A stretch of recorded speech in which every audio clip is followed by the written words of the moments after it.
Theodore Roosevelt once said, "The credit belongs to the man who is actually in the arena, whose face is marred by dust and sweat and blood, who knows the great enthusiasms, the great devotions, and spends himself in a worthy cause, who at best, if he wins, knows the thrills of high achievement, and if he fails, at least fails while daring greatly, so that his place shall never be with those cold and timid souls who know neither victory nor defeat."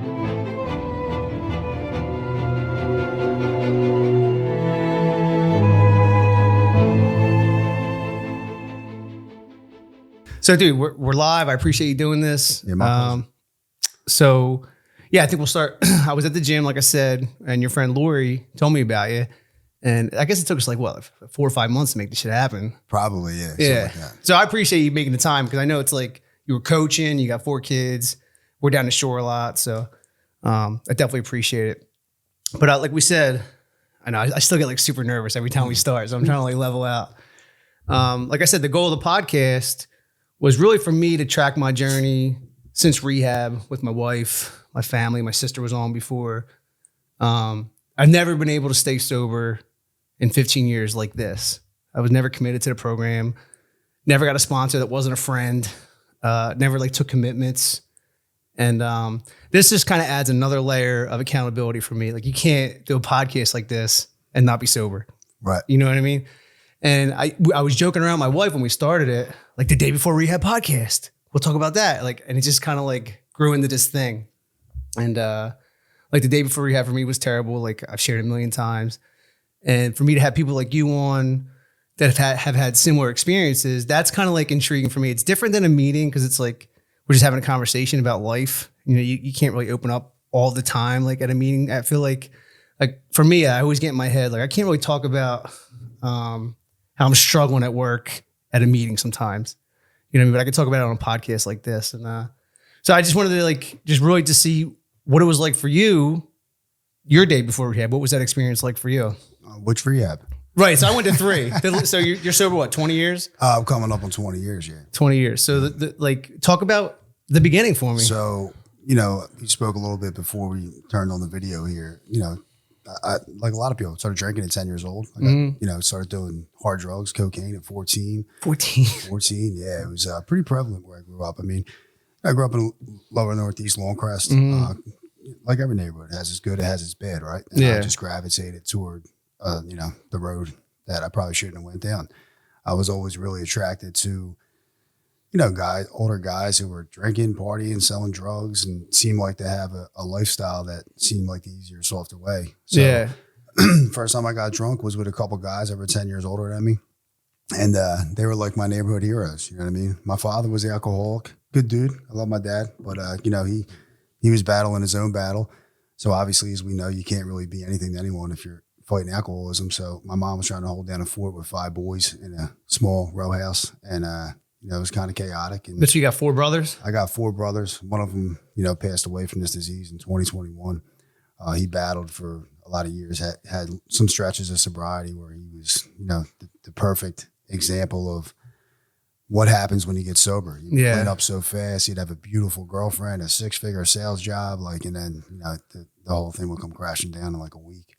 So yeah, he passed away, and he had 4 brothers, very similar. All of us, you know, Irish twins. My oldest brother Ken, he's like my Irish twin, and he's sober now, about 19 years. Is the Irish twins like when you have 2 kids in the same year? Yeah, it is. We're actually a year and 2 days, so we're like we're not called Irish twins, but my mom always called us Irish twins, and then, you know, that's just the way it was. My mom had Ken at 18, and my mom and dad, you know, got married right after high school. That's the way it was back then. Yeah, so same could you with my imagine parents. that? Like I couldn't imagine that. Like I got 4 kids, and I do pretty well, been blessed that way. And well, dude, I had a daughter. My daughter's 21. She was born when I was 20. And if she had a kid today, I don't even know what the fuck I would do, because she's not equipped at 21 in 2024 to raise a kid. Not that I was either, but yeah, I can't imagine. I mean, really, as you get older, because like, you know, you look at it two ways. I could look at like, yeah, we struggle, but everybody struggled. Yeah. Like, can you imagine having 5 kids? That's boys, crazy. 5 ruthless boys too. We weren't really good by any stretch of the imagination. And being like 23 years old, you know? That's like, crazy. And fresh out of high school. And your pops is kind of doing his thing the whole time. Yeah, I mean, he's working obviously, but he's working and drinking. That's my dad was a functioning addict too before he got sober. Yeah, so I started drinking at 10. I just love that lifestyle. I looked at that. As soon as I put alcohol in me, like everything it talks about when you learn about alcoholism when you get sober happened. Right from the gate. Loved it. Loved the taste. Loved the feel. Loved the attention I got because I was young and all the older guys thought I was like this. You know, this kid's awesome. You know, Look how much he or can at least drink. that's what I thought in my head. They were probably like, this kid's a loser, but you know, just back to tracks and then just gravitated toward drinking a lot. I went to North Catholic for 1 year. Okay. Because I think my mom thought if me and my brother went there to keep us out of trouble, met a whole host of new friends who were doing what I was doing, got kicked out of there, went to Northeast High School for 1 year, got kicked out of there, and then I just dropped out of school. Like I told you earlier, I was hanging out with guys a lot older than I was, and I was selling 20 bags of Coke in the bars at like 15 years old. That's crazy. Yeah, it was crazy. And but it makes sense though. I get it. I mean, I loved it. I get loved it. Again, because you got your alcoholism, and I was drinking alcoholically from the gate, knowing about the allergy and all now. I was doing cocaine, selling it, doing it. So really wasn't making money, just was around people that were. I was doing all my own product. And like I said, the attention I thought that I was getting. It was all condensed in like a small little neighborhood. You know, my mindset was so small. Right. But just like your alcoholism progresses, you know, that lifestyle progressed too, and the crazier things, not to get into any war stories. But I was feeling the effects of drug addiction and alcoholism in forms of anxiety and like depression and stuff like that when I was like 16 or 17. What do you mean by that? Just like waking up feeling like awful depression, you know, because my pattern was so, and you know, looking back now, like my body was still growing. Like I was an adolescent. You know? Right. You weren't even fully mature yet. Not even close. Yeah. And I never thought of it like that. yeah, it's when you look back and you have kids, like my daughter's starting college soon. She's 18. She goes to St. Joe's this week actually. And I look at her, I'm like, man, when I was her age, like the shit that I was doing is like, it's almost like you're looking at another person. It's sad, really. Right. You know what I mean? My dad got sober when I was a senior at high school. And he would walk out of the house at like 5:30 to go to the Stones. And this is back when you could smoke in there. They're playing Pinochle all night. Yeah. He would leave the house at 5:30. We'd have like an unwritten rule. As long as he came back and the house looked the way it did when he left, he wouldn't give me shit. As soon as he left, you know, we're fucking doing E-pills, snorting Oxy 80s. Like, yeah, that's my era. Yeah. We got real into that stuff. Because I'm 41, so it's very similar. In the late 90s, we were selling ecstasy, liquid acid. Like, and people always say, well, you know, you hear that stuff in rehab. Like, what's your drug of choice? I'm like, whatever you got, like, dude. I always say, I had a sobriety problem. I hated being sober. Yeah. Once I felt the electricity of having that false discontentment feel that I got from drinking and doing drugs. And I would do drugs that I didn't really like the effect. Like I was never a downer guy. No, I mean, but I like to party. I like to snort coke. I take some E-pills. I'll go out for days at a time. And that was my pattern. 3 days out, 1 day crash, 3 days out, 1 day crash. And then so to get back to that question of like, what does that look like? That's where I started getting like, 3 days out, waking up like depression. And you're suffering from malnutrition at that point too. Like if you are eating, it's like shit. You're not drinking any water. You're just drinking beer and getting high. Ingesting tons of alcohol, tons of drugs, smoking Newports. Like, can you imagine what's going on inside your body at that time? So, and I always wondered like why I felt so shitty Monday morning waking up for work, dude. And I would feel just complete sadness. But again, the only thing I knew was like, and that was kind of the mentality of the people that I was around. Like, get up, drinking Gatorade, eat a sandwich, and let's go, man. We're going out tonight. You know what I mean? Like, we got shit to do. We got places to go. And so a lot of stuff too. Like, like a lot of us, I lost a lot of friends as a young guy. You know what I mean? That the guy I had my first drink with when I was 10, who was like a neighborhood hero, Dan. He OD'd and died when I was 15. And that I was crushed by that because, like, he was like a father figure to me. You know what I'm saying? And he was just a legend in our neighborhood. And then someone else died a year after that. And then one of my best friends got hit by a freight train. Really? Yeah. He was 15 on his 15th birthday. I was a year older than him. So just a lot of sadness. There's so many more stories like that. Car accident deaths and just a lot of sadness. And so again, I'm looking at it all now from 30,000 feet away, you know what I mean? And I can see that, you're dealing with trying to be an adolescent in a struggling household. You're dealing with all these addictions. People are dying around you.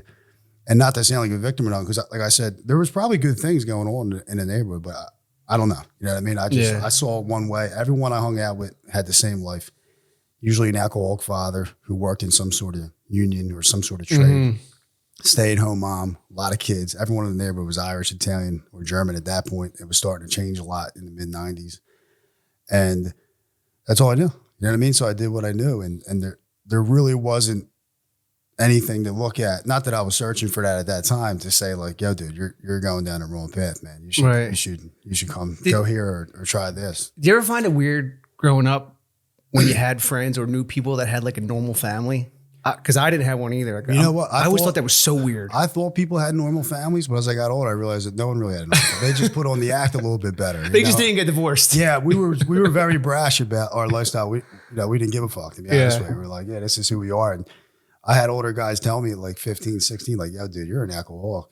And I would be like, yeah. I'm proud of it. Well, you talked about Franny, and I used to say, before we got on here, I partied with Franny a lot. And I remember we were out for like 3 days one time in somebody's basement. That's how it always ends up, right?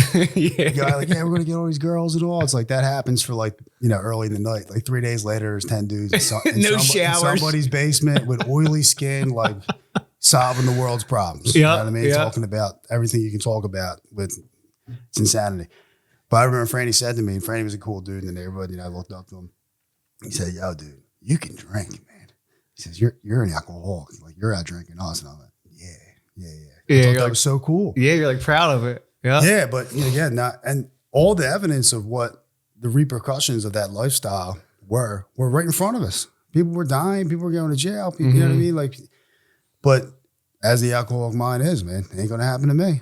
You know what I mean? Not gonna happen to me. That's what I would always think. People would OD and died, and I have people's parents who, parents are the people that would say, yo, dude, you got to get some help. And I'm like, nah, not me. I never even thought of it. Yeah. Like my sister is 3 years younger than me, and her and all her friends did heroin like very early on. I never tried it. For some reason, I just in my head was like, I can't snort heroin. Like I can't do heroin. I'll do a million perks, but no heroin. So a lot of her friends OD'd and died. My friends were just like all like just weekend warriors. I would always take it to the next level. I would always take it to work on the Monday and then the Thursday, Friday. You know what I mean? Then I started to drift away from them, and just start partying by myself. Really. What's crazy is I think, and there were situations like that around me too. Like somebody was early doing heroin before the heroin epidemic, but there was always someone to say, that dude's real fucked up. You know what I mean? Like as long as you're not that dude. So, as soon as someone said something to me, I'm like, look at that motherfucker. Right there. Like until I became that dude. Like, look at him. You know what I mean? I remember I had a full-blown heroin addict, and we'll get to it, but I started doing heroin later in life. And he was like, yo, you need to go to rehab. And this was like the guy in the neighborhood who said that to me. I'm not going to say his name, was like the poster boy of what we called at that time a junkie. Really? Like, what? I need to go to rehab. Like I was so... But offended. Yeah, we should have went together. So, you know what I mean? We should have went together. So anyway, I went to rehab for the first time. Because the next 6-7 years are just a repeat of the same shit. Yeah, rinse, repeat. Just progression, redo. just tons of progression. As I said, I was never like a pill guy or anything other than ecstasy when that was real hot. And then, but I went to rehab because somebody overdosed and died that I loved, and I felt like people were pressuring me. Like, yo, you need some help. Spotlight was on you during that time. And I was like, yeah. So at the time I got called BHSI and went to Livingren. Okay. And I think I was 20 or 19. I forget. And that sounds so young now, and it is young, but I already had like 10 years of like hard running under my belt. And I didn't feel that age. You know what I mean? And I went there I had one goal. Get off the Xanax. Like I said, I hated Xanax, but I started taking them to come down from the Coke binges. Like you go out, drink tons of Coke, tons of ecstasy, who knows what else, sucking balloons, whatever you're doing. And then someone gave me a Xanax one night and it put me to bed. I thought, well, I'm going to add that to the arsenal. You know what I mean? So next thing you know, they're in my fifth pocket every time I go out because as soon as the party's over, you take it. That was like my wild card. Like, when shit gets real crazy or everyone goes home, because I was always the last one out. I'd be begging people to stay out. Like, yo, I got like 10 8 balls left. Come on, don't go home. You know what I mean? But when the party was over, or, you get to the point where it's not doing anything for you no more because you're not, you're out for 3 days. Right. You can't snort out a line. Don't work. Nothing's working anymore. You're drowned in alcohol and your body just shuts down. I take a Xanax, and then that became 2, 3. But what happened was I was getting real bad withdrawal symptoms when I wasn't taking them. Really? Real bad. So I was like, yeah, I'm going to go there, typical drug addict mindset, and get off of this. And my goal, as it says in some of our recovery literature, was to go back to drinking. Have that obsession. Like, I want to go back to just drinking. Yeah. I'm tired of all these drugs are killing people. Yeah, I can drink. Causing chaos, breaking up friendships and causing chaos. Anyway, I go there. Obviously, that mindset will never work. I went to detox, horrible couple-day detox in Livingston. They moved me over to the rehab side. I'm there for like 4 or 5 days, and sobriety sets in. No more. And you're like 21 at this point? I'm like 19 or 20, I forget. Damn.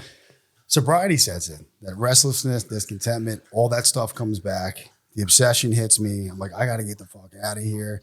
I remember being in group. Like, I wasn't like court stipulated or nothing like that. I was there on my own account, so I could have just walked out. But we were in like a small group, and I'm like sweating, like suffering from the obsession to get the fuck out of there and get high. That's a tough spot. Horrible feeling. Yeah. And I told the group dude, like, I got to get out of here. And he's like, what do you mean? I'm like, I got this job. I never worked an honest day in my life up to this point.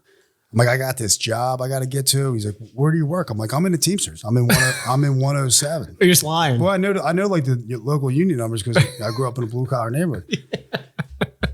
And the dude was asking who like my business agent was, and there was a guy in the group who was in that union. He's like, "You ain't in my fucking union, dude." Oh, what a dick! So I was like, "Fuck all you," and I like barged out the door, and I started strutting down towards Street Road because it's in Ben Salem. Yeah, I've been there before, like just meetings. Dude, I got to like the Boulevard and something. I called somebody and I got picked up, and I was just like, I jumped right back into that life. Like those 4 days meant nothing. You know what I mean? And, so that was the your first experience. That was the planted seed.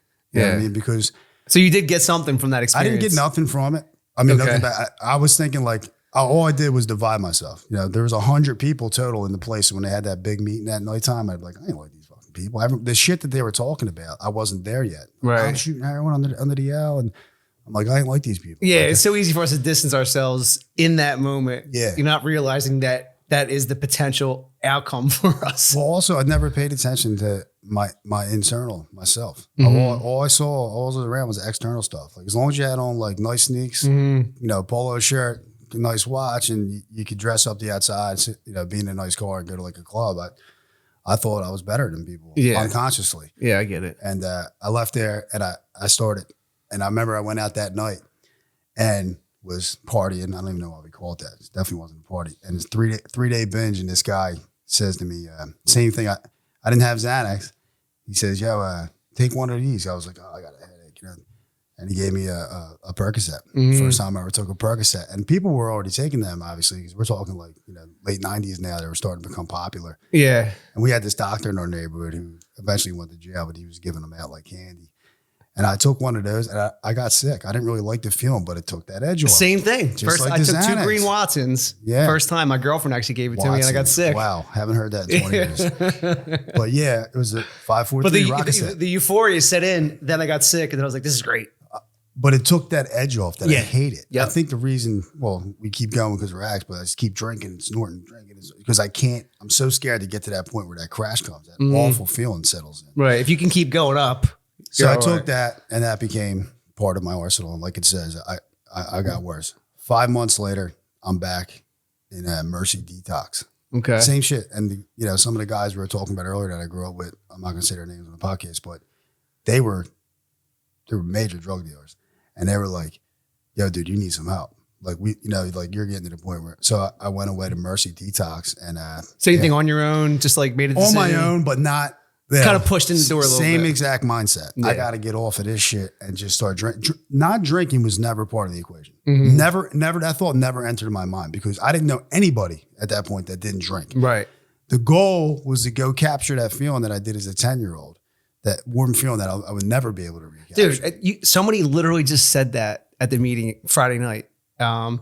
They drank early on in their lives, like 10, 11 years old, and all they wanted to do was capture that feeling for like the next X amount of years. That's all we're doing. That's it, dude. It's so fucking wild. That's all we're doing. So I just wanted that nostalgia that I had in my mind of what that experience was like. And I was like, I got to get off of this shit. So, And again, heroin's been around forever, but it was like the beginning phases of, the heroin. Entering the neighborhoods. It did seem like, for me, it seemed like it just like all of a sudden was everywhere. So in the mid 90s, we started having a lot of people moving into the neighborhood who weren't from there. They call it the white flight thing or whatever. Yeah. Online. And we had it down here too. But it crack and heroin were prevalent at this point.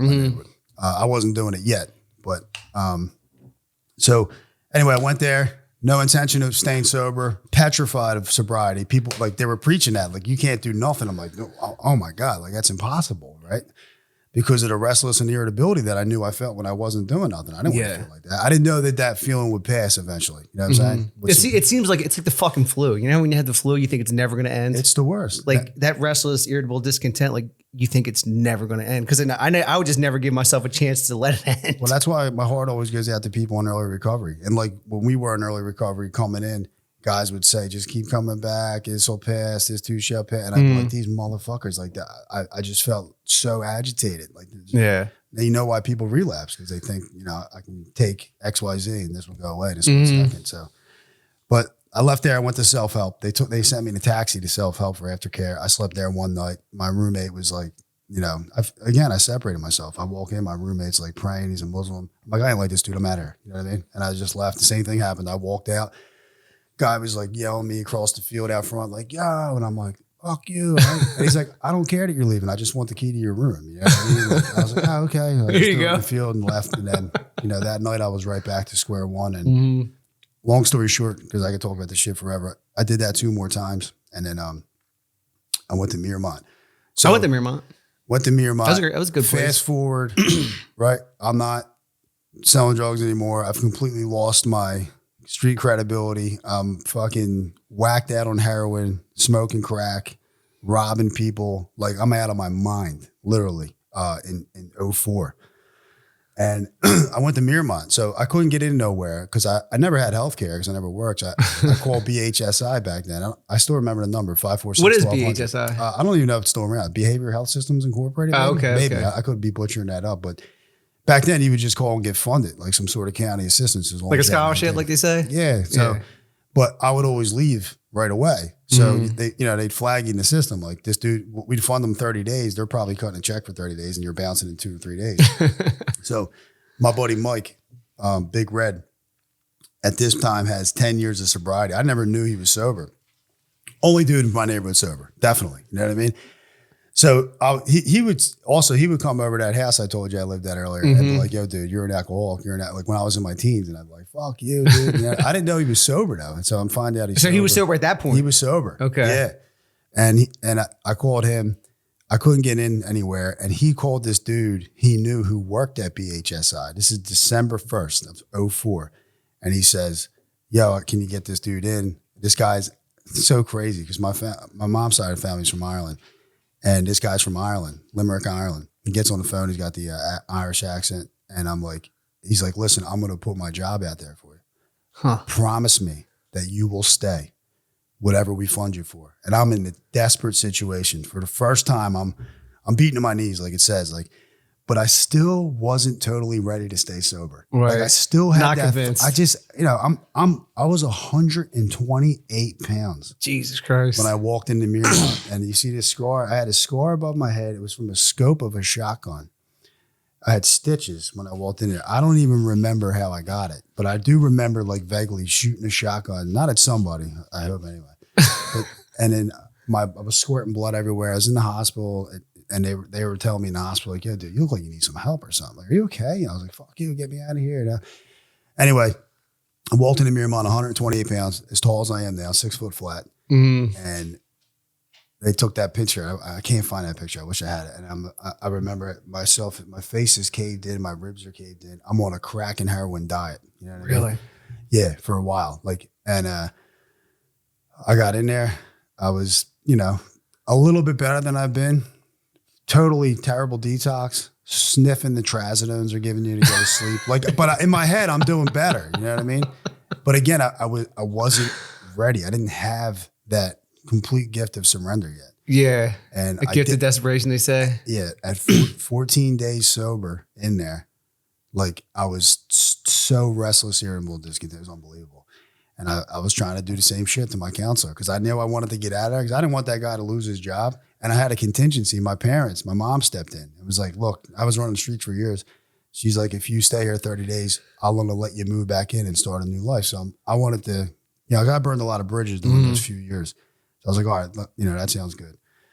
But I was still trying to get my way. I told my counselor at 14 days, like, let me coin out. You used to get a coin. I'm like, let me coin out. I want to get back to work. He's like, where do you work? You said you don't work. Oh, but I got this opportunity. And I'm dope feeding him a little bit. And it didn't work out. And I ended up staying 28 days.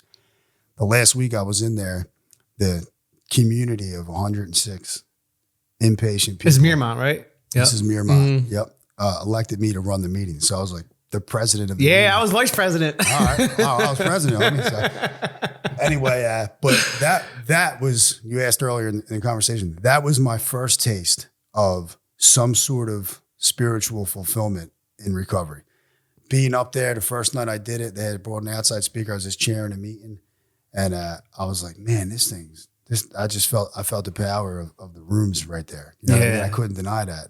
And then it's amazing when you feel that shift. Yeah. Right? So I did that the last week I was there. And it was a roller coaster, but I was starting to get these little increments, and I was starting to read the big book in there, and it might as well have been in Chinese because I wasn't I wasn't ready to really hear what it had to offer. But I coined out, and they make you give like a little speech. Yep. I remember like crying, like, you know what I mean? And that was raw. Yeah, that was authentic. And I wasn't a tough guy on the streets, but I in my head I was. You know what I'm saying? So that was hard for me to do. And I got hot at night, man. Did you really? Yeah. So here's what happened. It was during the day. I went home. Buddy picked me up. I'm 30 pounds. I gained 30 pounds in there in 30 days, literally. Wow. So everyone's like, yeah, you look good. I had a polo shirt. It was like right after Christmas. My enabling grandmom, God bless her, love her to death, bought me some nice clothes and sent it down to my parents at a rehab. And I went back to my house. There were some Christmas cards from like my family. It was really the first time I was like really back in my mom's house like that in a long time. And I was like, yeah, we're going to do this thing. And then I had it in my head, like, call your sponsor, go to a meeting, the first day, like they tell you. And I was like, it was the daytime. And I was like, I'm going to call Mike later.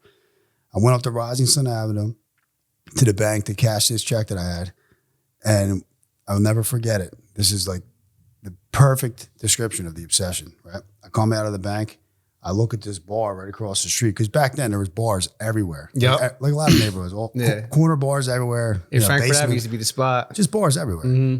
I look back and I look at this bar on Rising Sun Avenue, and my mouth just started watering. You know what I mean?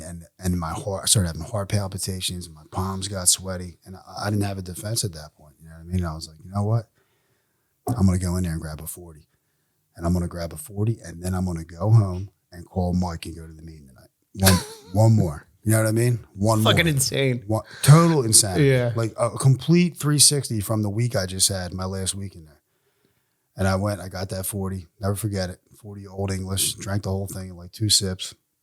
And it was probably so good. That feeling came back. Yep. You know what I mean? Yeah. And I called up an old buddy, and you know that they love your back. Like, where you at? Oh shit, let's go. You know, like they love. They'll stop whatever it is they're doing. They can't wait to see you fall. Yep. They cannot wait to see you fall. So like they talk about that a lot, right? It's not that these dudes are bad friends. They don't know anything else. They just misery loves company. I was the guy doing that. Yeah. I'd be like, yo, come on, I got an 8-ball. Don't go home. Because I got to go to work. I'm like, no, don't. My best friend, one of my best friends on the planet, is a normal dude, and he knows I struggle and struggled for years. And anytime he knew I had some clean time and I wanted to fall off the deep end, I would call him. I would have to beg him.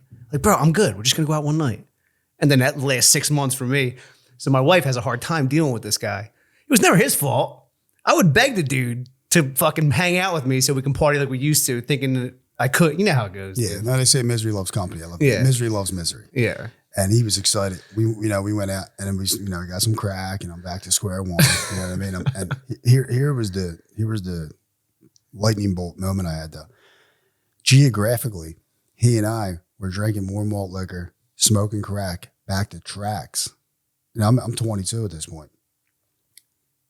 In the same spot that I had my first beer at 10 years old with him. He was there with me. He was 10 too. And you guys realized that in the moment? Or you just hindsight? Okay. He didn't, he wasn't. I was going through the change of like, right. There was something planted in you at this point. He was just out there. You know yeah. what I mean? He's like, whatever, dude. It's Tuesday. Let's go. I remember thinking that coming down from that high and just being morbidly depressed. And I went out for 3 months, long story short, before I got sober. And it was the most insane 3 months I ever had. I was right back to square one. And I was like, I had to fuck it. Like if you would have came up at that point and put a bullet in my head, I would have thanked you. You know what I mean? Because my mind went to a different place. Yeah. The darkest, they're talking, this was December 28th. I got sober, March 7th, later that in 2005. The darkest 3 months I've ever experienced in my life. Like condensed. It was like 30 years of misery in 3 months. And I was robbing everybody. I was breaking into houses. I was by myself too, by the way. I was going down to Kensington Avenue. I was by myself. Like I wasn't trying to get high with anybody. I just wanted to be left alone in my own world. And I was back to square one. So, we all have our moments, our God moments in time. And mine was, I was out on like a 3-day binger and I was hiding. I was going to say sleeping, but I wasn't sleeping. I was staring at the ceiling of a railroad trestle track, back to train tracks under this bridge one night and waiting for the sun to came up. Cause I had a little gig. I used to break into people's homes and steal DVDs, PlayStations, and video games. And there was a game store on Rochester Avenue. And I would go up there in the morning. It would open at 8 o'clock. And the dude knew the stuff was stolen. Sure, of course. He would buy everything off me. So after a few weeks of that, and the guy seeing my condition, he's probably thinking, this guy's a crackhead. You know what I mean? So the money he's giving me is getting less and less. Yeah, like because the you got no options. DVDs are now like $2. But I'm like, I'm out of options, so I don't care. You know what I mean? PlayStations were 100 out of 50. But I remember I had some stuff to pawn to him. I was waiting for the store to open up. I did my thing. I got my money. I'm strutting down Rising Sun Avenue. At that time, I'm connected with a few dudes in Hill Creek, which is where Franny grew up. Okay. Which was like a little That's a project, right? Small projects on the south side of the neighborhood, Adams and Rising Sun. And I'm walking down to Hill Creek, just another day. You know what I mean? Just like no big deal. Get some shit, hang out in the projects with these other crackheads for a little while. And I got like a quarter of a mile away. And I got this utter feeling of insanity, like the most insane desperation I've ever felt in my life. To call it desperation, honestly, is really to downplay it. Like it was so sad. I can never capture that. So you're actually en route to get on. I'm en route on a run, like tired, physically tired, mentally tired. And that buzz that you get, because a lot of times getting high, going to get the shit's like more of a high. You already feel better. Like we are your friends. Like, we're driving down to Hunting Park at like 9th and Pike. When we were like 14 to get bags of weed, we'd be like, yeah, let's go. Like that was like the funnest part, not smoking the weed, right? So that feeling was gone. My strength was gone physically and mentally. And I just broke down and started crying like a baby at Sanger and Rising Sun. And at that time, there was a laundromat across of the street. And I remember just being so sad. I'm sitting on the stoop and I'm just bawling, crying. I'm like, I can't live like this no more. You know what I mean? Like, I don't want to live like this. Yeah. So I crossed the street. There was a laundromat. There were still payphones back then. I grabbed some change from a woman. I said, can I make a call? She said, are you okay? And I couldn't even hide it. Like, I didn't care at that point. I was ready to, like, give her a hug. Like, I was. I mean, you're such a young guy at this point too. It's crazy. I'm not even 23 yet, but I'm so done. And I'm so empty. And I'm so sad. And I didn't know what else to do. So I called my buddy Mike. Mike was always like, my go-to. Because like I said, he was the only dude I knew who had sobriety. So I called and said, yo, Mike, I'm ready, man. I'm crying on the phone. He's like, yeah. This guy's taking me to 4 or 5 treatment centers and 4 or 5 meetings in between them. And he's like, yeah, you're ready? I said, I'm ready, dude. And he says, all right, there's a meeting at 12 o'clock. It was chapter 7, which was on Castor Avenue. That's a little bit of a haul from Hill Creek, brother. You know what I mean? And he said, it starts at 12. I'll see you there. And I said, pick me up. No, walk. That's what he told me to do. Really? Walk. And I'm because, we want, pick me up, put me in the back seat. Make this easy for me already. About me. You know what I mean? Yeah. Yep. He said, walk. I'll be there. So I did. I walked, man. I walked, I remember walking out. I took Adams to the boulevard and just walked the boulevard all the way to Cotman. And I'm like, the whole thing was a blur because I'm just thinking like, and I walked into that meeting and I slept in chapter 7 for 4 nights and I detoxed in there sick as a dog. There was 2 other people doing it with me at that time. And it was open for 24 hours. There was a brand new clubhouse that just opened. It didn't last that long, but it gave me my purpose. You know what I mean? And he's like, dude, this is your home until further notice. And he would pop in occasionally, so anyway, one dude walks in, and that was it. And what's crazy is like, that's why I always say it's such a gift. Sobriety's a gift. 100%. I can't figure it out. The longer I stay sober, the less I know. You see these people coming in, you're like, yo, that dude got it. And then all of a sudden, like, he picks up and dies. And you're like, what the fuck? Like, Yeah, I didn't see that coming. it is an absolute gift for me. Yeah. Did I work my ass off for it and still do? Absolutely. I carry my side of it. But that feeling right there that I got walking down that avenue that day, that is absolutely God in my opinion. There's no question about it. And I felt that early, even in when you struggle a little bit in the beginning. I shouldn't say a little bit, a lot. I always had this mindset that like I was done. I was like, I'm done. You know what I mean? Like God took that from me. I'm done. I didn't have it. I didn't have the obsession. I was so desperate. 4 days into this guy walks in, Fast Eddie. God bless his soul. He used to run the streets with him. He's still sober? Nah. Because there's a Fast Eddie at Life or Death. He picked up, man, and passed away in a car accident a few years back. He left like 4 daughters too. Damn. But I seen him come in, and I'm like, what the hell? Because you start to see people from that you ran with when you enter the rooms. Of course, especially in this neighborhood. He comes in, and I'm like, yo, what's up? He looks great. He's got like 3 months, which isn't you can't believe that in the beginning. Yeah. 3 months. Like when you have like 4 days and you share, like I got 4 days today, and then someone says I only have 90. I'm like, motherfucker, I would do anything for 90 days. Well, dude. It's almost hard to believe because my previous experiences, like going to a few meetings here and there in rehab, and people would say like they had 10. I didn't believe them. I'm like, there's no way. This dude got 5 years. What the fuck is he talking about? How do you stay sober? I just couldn't comprehend it. Right. But he walked in. He said, look, I'm living in this recovery house. I got an extra bed there. It was at the prep house, State Road in Princeton. Yep. And I said, all right, I'm going to go over there. And I went over there, dude. Now, I got nothing. I mean, I have nothing. Beat up black Air Force Ones, pair of jeans on, and like a t-shirt with this spring hoodie. It's in the middle of winter. It's in March, And I walk in, this guy, Mike DeBell, was running the house, and it was a little bit of a freak show back then. Now they have like 6, 7 guys in there. There's 20 guys in there. Packed in. There was dudes like the guy told me like, look, I got guys your age upstairs smoking dust on the roof. There's prostitutes coming in the window. You know what I mean? Like I don't need another headache. And I'm like, listen, Jesus Christ, I promise that's you. where you got to stay sober. Well, I was like, I promise you, I'm not going to be one of those dudes. Like just give me a chance. I'm all tatted up and I look like a curmudgeon from the street. And he's like, all right. He used to always say, Cuddy. All right, Cuddy, I'll give you a shot. You know what I'm saying? So I moved in there. And it's a great name. Yeah. So I started going to Chapter 7 because I didn't work or anything like that. And they had a payphone in there. And Mike would call and be like, yo, is Matt there? Is Matt there? No matter what time of the day it was. And one day I picked up the phone. He's like, yo, someone said, yo, Matt, Mike's on the phone again. I was like, yo, what's up? He's like, come on out front. I was like, all right. I went out front. He said, are you willing to go to any length to stay sober? And I said, absolutely. And he said, all right, let's go. And we went over to his apartment and, he opened up the book, man. Yeah. And I just got to work right away and honestly, my life got turned inside out in a short amount of time. And my last obsession, they say you're 5 minutes from success. Of course. So I'm 10 days sober at St. Patty's Day. And stupid idea. Back then, there's 100 people at these meetings, by the way, smoking. You couldn't even see your hand. Yeah. There was a cloud of smoke. I loved it. I was, lighting one Newport 100 off the other at the time. I used the payphone. I called down the neighborhood bar because that thought comes in. Like, I haven't drank in so long because I'm running the streets on hard drugs for the last 2 years I was out there. Let me call down the Sweeney's Tavern, Colgate Street in my neighborhood and see how everyone's doing. St. Patty's Day. I called down. I know the bartender. Still know the number by heart, 745-7333. I called down and I'm like, yo, what's up? It's Matt. Matt, oh yeah. And, thinking I'm important. And the bartender's like, it's Matt. And all these guys in the back, Matt, hey, come on down. God, that's so tough. Dude, it was horrible. I was like, what kind of, so I'm like, yeah. So I hang the phone up. Meeting starts. The whole hour is a blur. It's like a 6 p.m. meeting. Yeah, you're somewhere else at this point. I am, but I'm sweating. You know what I mean? And then the end of the meeting comes and the guy's like, does anyone feel like drinking? And, I'm getting small because we're so self-centered. I think everyone's looking at me. Everyone knows. Everyone knows I want to drink. My mouth was watering, the obsession. It's the last time I ever felt like that, though. He asked again, no one feels like drinking. 100 people in here. No one feels like. So, I get up, my hand shaking like this. Matt, I'm an alcoholic. And I told the story I just told you. And that feeling just went away. And I've never felt like that again, man. Never. Really? Now, do you have thoughts of a drink or a drug? Of course. What else? Of course you do. Yeah.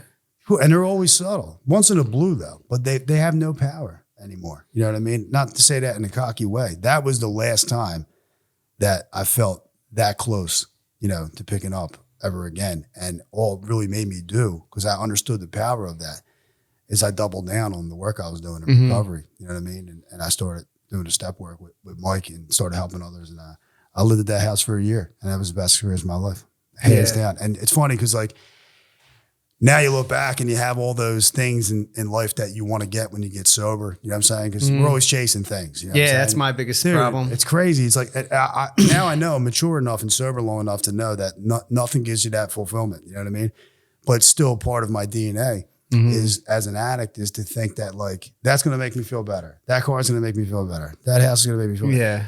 And it's a gift and a curse because it makes us work hard. And most alcoholics are obsessive and compulsive, and they run after things like, you know, you're in great shape, you work out. We run after things. You know what I mean? But that year, I have all the things I ever wanted, could ever even begin to dream about. You know what I mean? I couldn't have drawn it up any better. You know what I mean? But that year you're in there, you're like, it sucks, I'm broke, I need a job. You know what I mean? And I got a job with this dude, Bobby, taught me how to paint, my best friend in the world, still today, godfather of my youngest daughter. And I started a painting business in sobriety. Like I said, I dropped out of school. I still have no education in the conventional sense. I got a great education in the street, in the program, yeah. Absolutely got the best education you could possibly get. It really sets you up for fucking success. I mean, look, I've been doing the best I can to live by these principles.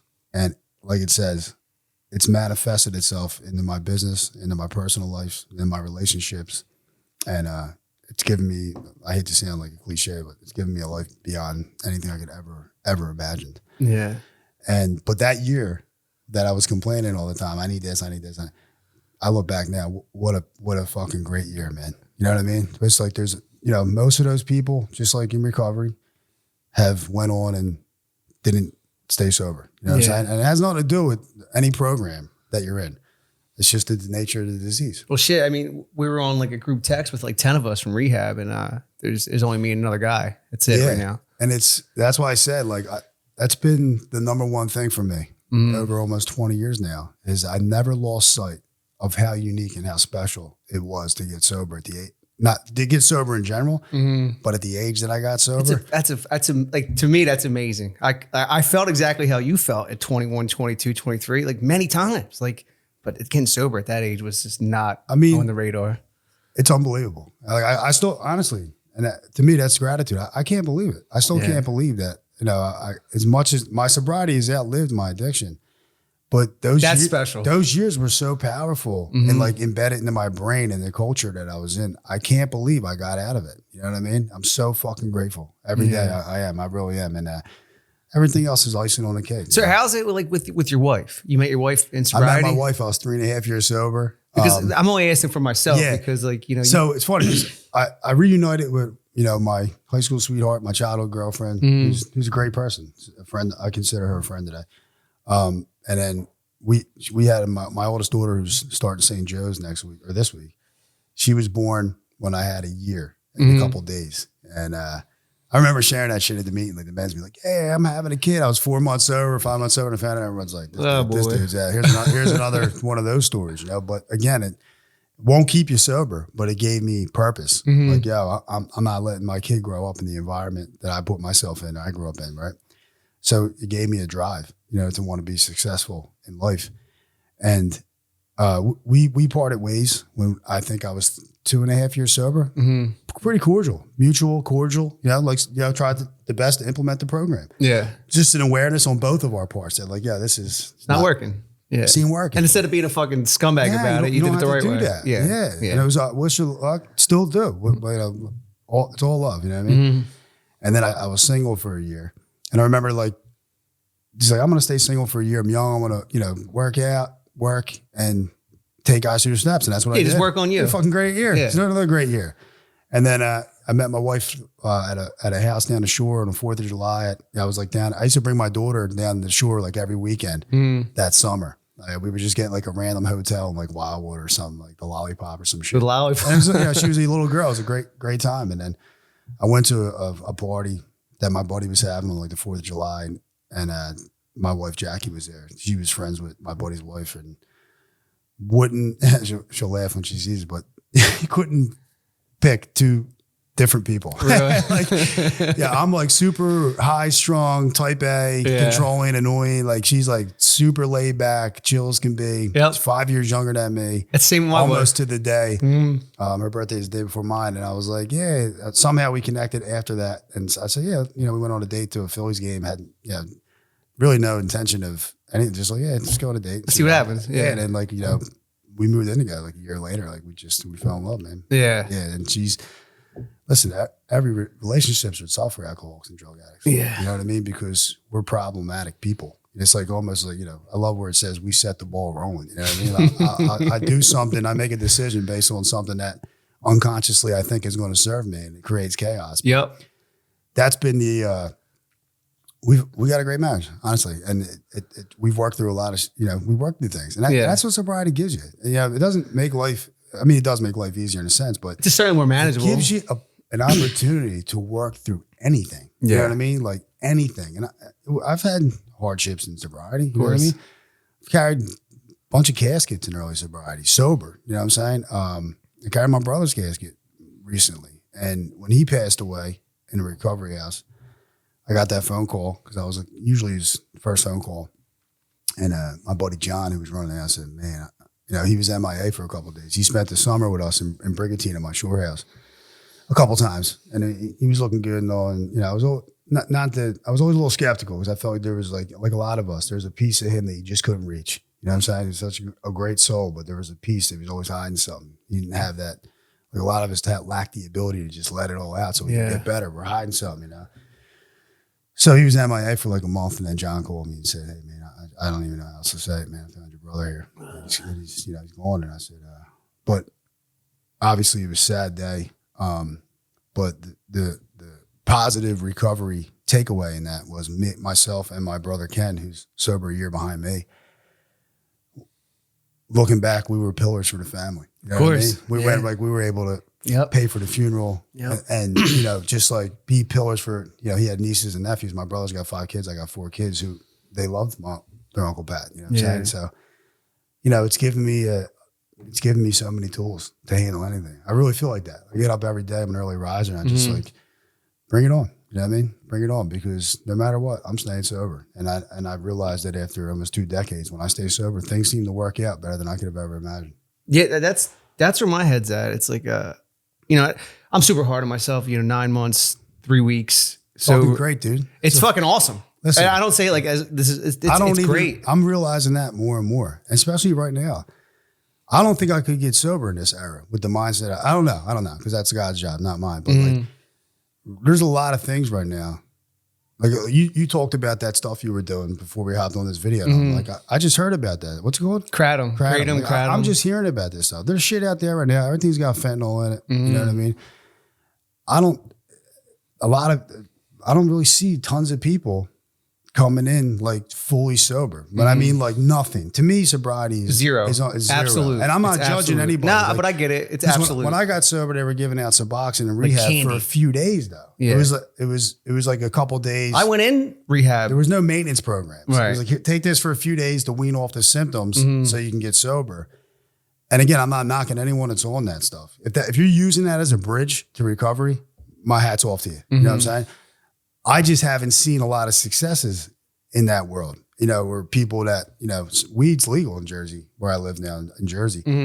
Everyone's smoking weed. The whole fucking state smells like weed. My wife and I live down the shore. Like everything smells like weed everywhere you go. That's what they call like California sober.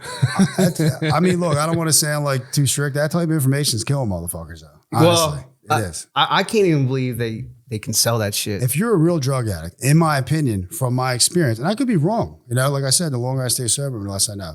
You can't do shit, in my opinion. From my experience, anything I touch, I get addicted to.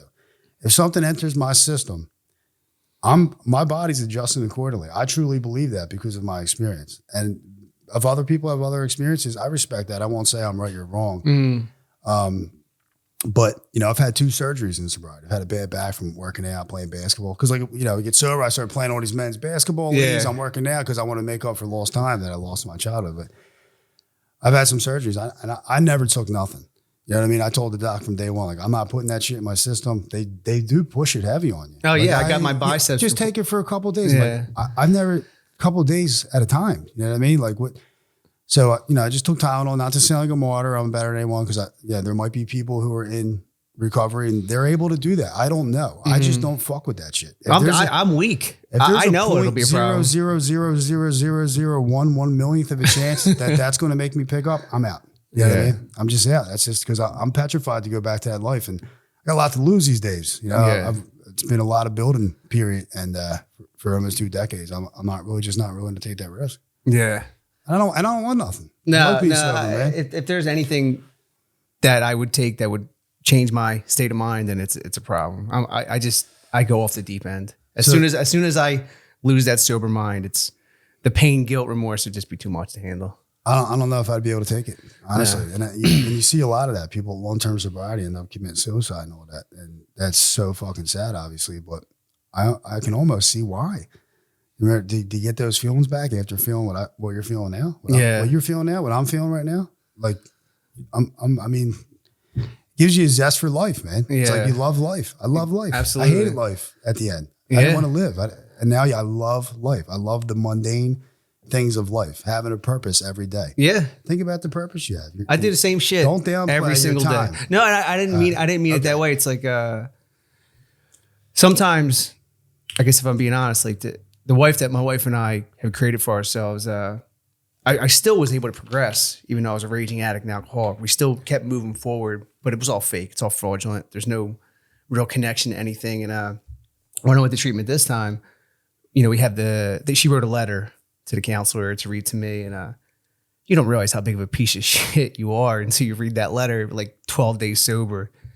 And one of the things that really always caused me to relapse was, you know, you get a week sober, you feel like you're good, right? 5 days sober was always this thing in my head. If I could just get 5 days, everything will be okay. And then I would put all these things on my plate, whether it was the gym, school, get a better job. And then it would just obviously consume me and I would fucking not go to a meeting and, you know, relapse. And that was just my story. So that was one of the things we talked about this time. And I felt that a few months ago. So I'm in graduate school for my MBA. Good for you. And that's fucking awesome. I started the program 2 years ago. And I was never sober during the program, but I was able to manage to get 4 quarters done, passed, and then the next year I had to take a leave of absence because the drugs just got too much. So typical addict alcoholic at Karen, you get your cell phone, right? So I re-registered for school, like in rehab. So as soon as I got out of rehab the day after Thanksgiving, January 8th, I started the program, and I had to do that in my head because they were going to throw me out of the program if that year of absence, you know, passed and I didn't re-enroll. So I re-enroll, take 2 quarters. So we're now in like, I guess, May. And in my head, I'm like, well, I'm going to have my MBA in a year. I need to start looking for a better job. I started doing all these things, like reaching out to people, creating my resume, my bio, and it was fucking consuming me. And I was like overwhelming myself, the podcast, the gym, everything. It was just too much. And like, one day, like a month, or like maybe like 6 weeks ago, I woke up and I wanted to drink. And it was the first time I felt that way since treatment. It like was consuming my mind. And in my head, I'm like, I'm just going to wake up Monday morning, get the kratom at the store and go to work. And that's it. And the only thing I did differently this time, and I've never done this before, went to the meeting Friday, I talked about it. Went to the meeting Saturday, I talked about it. Went to the meeting Sunday, I talked about it. And then it went away. And I made a decision like in that time, just thought I was chasing, right? So like I wake up, I go to work, I go to the gym, go to a meeting every day. I rarely not do that, like 6-7 meetings a week still. Do my schoolwork, but I made the decision to stop chasing the job. Let's get the fucking MBA. You get the MBA in June and then you can start looking. No point in doing all this crazy extra shit. It was just fucking me up. You know, I'm like you said, you get a little bit of time sober, you're playing basketball, you're trying to recover all the time you lost. That's where my head was at. And it was really fucking me up, dude. I was being a dick to my wife to the point where she's like, are you even sober? You know, like that's my personality went back to. Yeah. I mean, look, that's totally normal. You know, yeah. I mean, one of the best things I've heard this whole conversation is how you said you talked about that. And you got to get honest with your dishonesty. And it's tough, dude. But what a gift. I mean, you're bursting with energy. You want to do everything. You know what I mean? Yeah. But I think that's my biggest problem too, is trying to like, you know, slow down a little bit because I like to take on so much and have a full schedule. And I love structure. I love getting up early and accomplishing a lot of things. But sometimes you just got to like, all right, settle down. You're not going to get 20 years of sobriety in 2 years. You know right. You're not. You're not going to be able to fit a gallon into a quart. It just doesn't work. You know what I'm saying? So, but like the best thing about sobriety, like my daughter's 21 and this is my third treatment, and she never knew growing up that I went through treatment when she was 10, when she was 15. So when she was 20, like I had to fucking tell her, like, I gotta go to rehab. Because the first 2 times I knew I was gonna leave after 2 weeks. I already knew going in I wasn't gonna finish. So I could, one time I'm telling my daughter I'm working up the mountains for a week. The other time I'm helping my grandfather fix his place in Florida. This time I had to tell her. So that was tough. So in the podcast, I was just, now she knows everything about my drug addiction.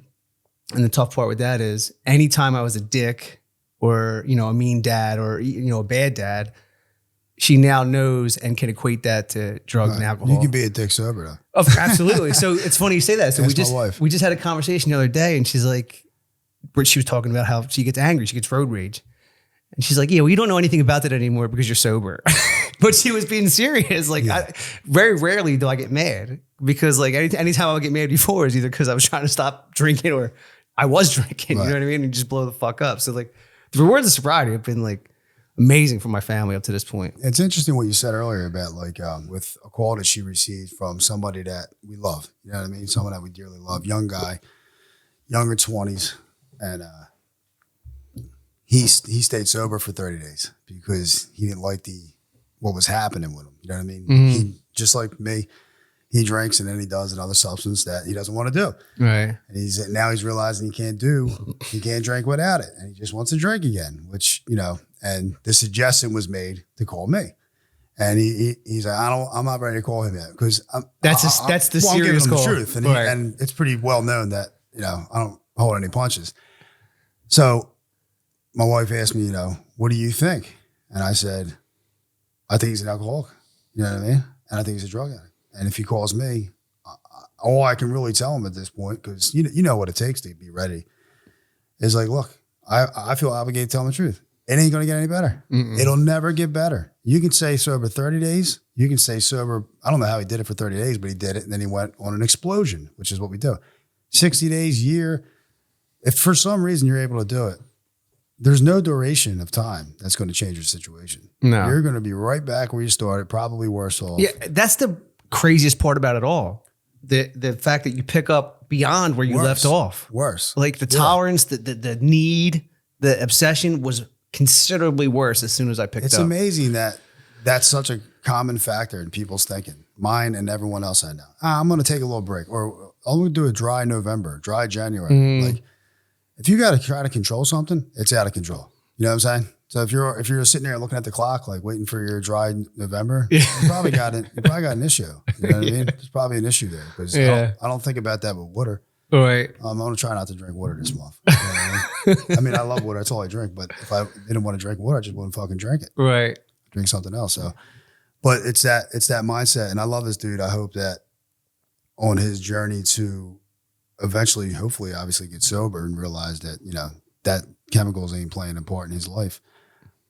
He doesn't damage his life too much. Yeah. You know what I mean? Because that's the sad thing. It's so hard to come back. We see all these people lying to themselves. It's like, and it's all bullshit, but also you really can't do nothing because you're just not ready to hear it or ready to do the work until you hit that moment. Like you talked about the gift of desperation. My walk down Rising Sun Avenue. I mean, to me, that's the testament of my whole life right there. It was that one moment of like, you know what? It was a complete shift in the way I thought. When you really narrow it down, there was a split second there on that walk that changed my whole fucking path of my life. Yeah. Not just my life, but I'm changing, not me. I don't want to say, I get it. God has given me the opportunity to change generational. Yeah, well, like your wife, your kids, like, their kids, their kids' kids. Yeah. It's a whole, you created a whole chain of events that would never have been possible. My kids have never, even my oldest, have never seen me drink or drug. They'll see this podcast and be like, what? Like my oldest son, little Maddie's crazy. How old is he? 12. That's awesome. I mean, my wife, Jay, there's never been two people that are so similar to me and him. He's like the spitting image of who I was when I was just full of energy, super high ADHD, like ready to conquer the world. But he's like, yeah, you sold drugs before? Like you sold a pot. And I was like, here we go. You know what I mean? But the thing is, though, you're able to change so much. The ripple effect of the positive ways that you change others' lives is immeasurable in sobriety. Just by staying sober and the things that you do. Like, I got a painting business. Our core values are we grind, we want to win, we're people of service, we wow our customers. And the word people of service thing goes outside of the business too.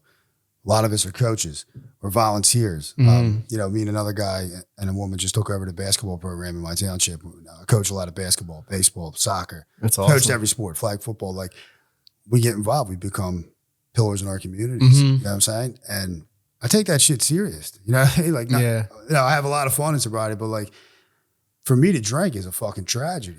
You know what I'm saying? Yeah. Tragedy. Well, one of the biggest rewards that happened for me this time was, before I got sober, my mother-in-law, she fucking hated me. I was mean. Really? Yeah, right. So I was mean to her. I was mean to my wife. And even when I wasn't mean to my wife, I was still mean to her. And I was fortunate enough, my wife and I were fortunate enough that she got to spend Mother's Day weekend with us down the shore. First time she's ever been down to our place. Spent 3 nights with us. Took her out to a nice steak dinner. And she wanted to be there. I've shared about it at meetings like a million times. Like, I couldn't have disappointed this woman any more than I did. And she was like, even at my worst, like, she was still the one that would always kind of give me a chance. And I was just such a motherfucker to her. So like, that was one of the earliest rewards for me, dude. Like, you just talking about the coach. These are all rewards of sobriety. Like, it's amazing what happens for us when we're committed to the program. Now that you mention that, my mother-in-law, I was already sober when I met my wife, but we used to bump heads a little bit early on. She got sober.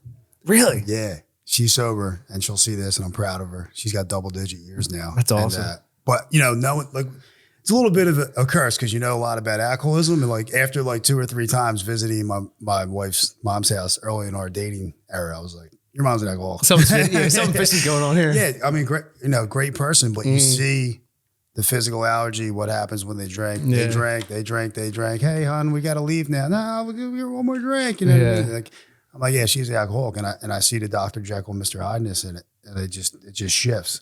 Yeah. And, but she came up to me. Again, it has nothing to do with me. She came up to me one day. She had her moment and was just like, I took her to a meeting. I was taking her to the Big Book meeting when Chris Brennan was doing the meetings at Holy Family. Yeah, I remember that. And, she latched on to a woman up there. And just like all of us, you latch on to people, they lead you to other people. And it's like, my buddy Bobby calls it God's web of relationships. It's like this collective crazy energy, and everyone's kind of just helping each other out inside and outside of recovery. And, the people that I've met in recovery, the mentors that I have, like, I'm a high school dropout. I never passed 9th grade. I know, and you're crushing life. That's awesome. I started a business and struggled so bad because I learned a trade. I learned how to paint in early recovery, and I started a business on my 6-year anniversary. I was in a union, and then I got a job at Penn. I was in their union. They have a different union down there, but I was a painter on campus. Oh, like the facilities? Yeah, facilities, exactly. And, great job. Holy grail job where I grew up. Like, Oh, dude, I'm with you. So I'm with you. But I was 6 years sober. I'm, 27 or 28 years old, bursting with energy. You know what I mean? Bursting with passion, just like, I'm going to conquer everything. And I said, I'm quitting this job. I'm going to start a business. And everyone who worked there, and there was a guy there at 25 years. He's like, dude, are you out of your mind? Like, people are lined up around the corner for this job, which is a great job. Still, it's a great job. But at the time, my mindset, I told the dude, you couldn't give me $1 million a year to stay here. It ain't about the money. Like, I got to get the fuck out. I got to go do something. You know what I mean? Just because of my life, it was more than money. And I started a painting business, and it took me a lot of years to become, what it is today. Oh my God. Yeah. I mean, what it is today, it took me, 15 years. But it took a while to break through the ceiling. But my gift was I never had a plan B. Because I always said to myself, I think that's what makes it special. Well, I never had a plan B. Like, people will come, hey, what should I because I'm part of this national franchise now. Like, we renamed the business this year, and I was reached out to be their founding location of a national painting franchise. Wow. So my location is the founder location. Jesus Christ. Man. Yeah. It's like amazing. Crazy the shit that happens in sobriety. And people reach out who are purchasing these franchises across the country and say, what do I do? But a lot of these people have plan Bs. Like, well, if this doesn't work out, I'll do this. I never thought about it like that. Right. Like, I'm going to die if this doesn't work out. Yeah. This is like my only chance. Yeah. in life to equate to anything successful to give my kids a better life. I'm dying here. I'm dying on the field. You know what I mean? And that's been my gift, is that not having anything to fall back on. But during that stuff, I've met people. Real estate's a big thing for my painting company. I met guys in real estate who are mentors of mine and taught me how to buy rental properties and things like that. And it's like, it's been unbelievable, the web of relationships. And well, it's funny, like the mindset when you're sober, right? When you're legit sober, like you really legit think, and I feel the same way, like everything will be fine. It'll work out as long as I stay sober. Like I'll make this shit happen. Way better than you can imagine. And that most of the time I'm in my own way. You know what I mean? Yeah. And actually all the time I'm in my own way. Yeah. And that's a hard thing to do, is like, I got to surrender this and just let it go, and things will play out the way they play out. But I think our job is, as recovery men and women, is to get up every day, put my boots on, figuratively, and be ready to take this day on, no matter what happens, and do the right thing. Like I just said, we had an instance in our company recently where, like, this lady, we did our door. It's my fault, 100% my fault. She wanted to stain her door and her garage door in Queen Village downtown. We did it. I knew rain was coming that day. I was calling it a bluff. I'm like, rain's not coming. You know what I mean? So rain comes. Not only does it wash off the coating and ruin their wood, she had like this crazy expensive mahogany doors and ruined their wood. And she calls me. She's like, she's crying, freaking out. Yeah, rightfully so. Yeah, we do the right thing, right? I always say we haven't done everything right, and I haven't done everything right, but I will always do the right thing. And I say, look, I blew it. I dropped the ball. It was like a $1,600 job, super small job. Cost me $11,000 out of pocket to have her door rebuilt, but we did it. You know what I mean? And that's the thing. I sleep 8 hours every night. I got to pass. We all got to pass, right? And there's things that I regret and things that I wish I could take back. People I've hurt, I wish I could take back, but I can't. And I did the best I could to make my amends to those people. You know what I mean? And most people were like, it's all good, man. And maybe some aren't, but I sleep 8 hours every night because I know I'll do the right thing, and I'll let everything else get taken care of. And I think when you're living by those principles as best as you can, you can't lose. You know what I mean? How do you deal with like the goals that you set yourself now? Like, almost 20 years of sobriety, successful painting business, beautiful family. Like, what are your goals today for the future? Because I have a whiteboard. I have goals that I made out of rehab. I have a 5-year plan, and it's not that I'm always living in the future, but I always need to be working towards something. If I'm not, then it's an issue for me. And that's a great question, because a goal setting is like a big thing in business too, and just in general, it's like very popular on social media. Set your goals 1 year, 3 year, and I've done that. And I'm not saying don't do that. I think for me right now, you're asking, I'm kind of like in a let go, let God type of mindset. Like, you know what? I'll set goals, but I always achieve them, or I sell myself short that way. But right now, I'm just trying to think about, using the gifts that God has given me in business, in almost 2 decades of recovery. Like, the prayer in the morning is, how can I be purposeful? How can I be helpful? How can I be useful? And my experience and what I was taught early on by guys who were just ramming it down my throat, be useful, be purposeful, help people, do the right thing, and everything else that you want will come your way without effort. You don't have to get up. And I'm like, again, this is for me. I don't have to get up every day. Like, I need to achieve X, Y, Z today. You know what I mean? Some days I do that. There's shit that needs to get done, but I don't really do that anymore. Kind of just like chill back. Like, let me just get up every day and say my prayer. Get me out of my own way. Help me be purposeful. Help me to make the right decisions. And usually life unfolds for me better that way than it is when I'm trying to run the show. So, and I think that goes back to what I said earlier about like chasing what I think my life will be like after I get my degree. So obviously the goal now is just keep going to class, get your degree, because that's just a plan of action that's already out there. That's an incredible goal. Yeah. You shouldn't be working on anything else. And just see what happens after that. But like fitness goals are big for me, right? So I used to be big into CrossFit. We talked about it earlier. Like I'm 41. I've been doing it for like 13, 14 years. And when I got out of rehab, my wife and I made a goal to run 100 miles in January. Wow. So ultra marathon. Well, no, just over the course of a month. I was going to say. Over the course of a month. So we run the 100 miles. And then, bro, the second I finished the 100 miles, like not even a half a second later, I felt depressed because I just accomplished this goal and like, what the fuck am I going to do now? So then we made another one to ski on the ski erg, 100,000 meters for a month. Like just break it up over, I'm systematic. So like 30 days divided by whatever, you do X amount a day, you get there. And then after that, I didn't feel as bad because I set another goal. I'm fucking nuts. Like my goal was to do a CrossFit competition with my wife. We did that a couple weeks ago. So that was even worse than 100 miles because training for a CrossFit competition is tough. You're doing a competition. I'm 41 that I know we had no chance to win, which is already a mind fuck in itself. Like, because I hate losing. If I'm going to compete against another man and woman against my wife and I want to fucking win. But some of these people didn't have 10-year gaps in training. You know what I mean? They're just grinding all day, every day. So, but we did that goal. Now I'm doing another competition this Saturday and another one at the end of September. But I like need shit like that because for me, it's like AA is the most priority in my life. Like I have to go to meetings. It's not that I want to or don't want to. Like I have to go. I have to go to feel okay.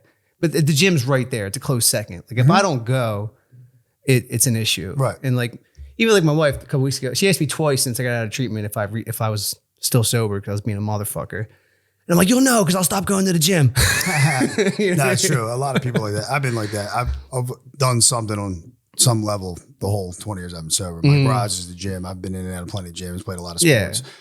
I think it's very healthy for people in recovery, especially guys that are younger and women that are younger, to utilize that energy. But not only what it does for you physically, but what it does for you mentally. Mentally, like you mentioned David Goggins. Like I buy into that kind of shit. I get cranky as hell if I go like a week or two without doing some sort of exercise. I get real cranky. I get down on myself. I get depressed. Down on myself. I start eating like shit. You know, I make bad decisions, and you become a little bit sensitive that way when you stay sober because you want to feel good. You want to feel good. You want to feel good. That's funny you say that. My sponsor, Meatball, you know?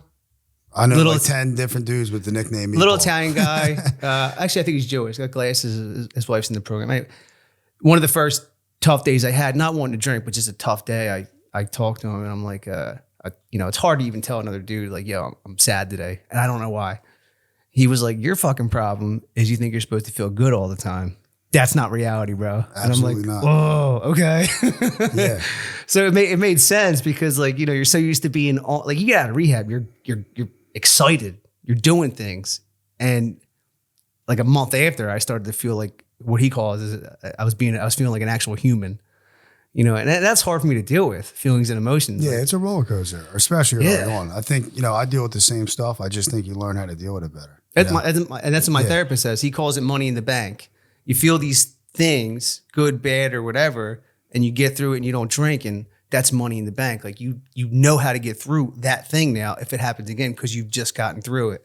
So I hold on to these things because like they work. And just do what you're supposed to do anyway. Like, look, I don't always want to go to meetings. I don't always want to work out. I don't always want to go to work.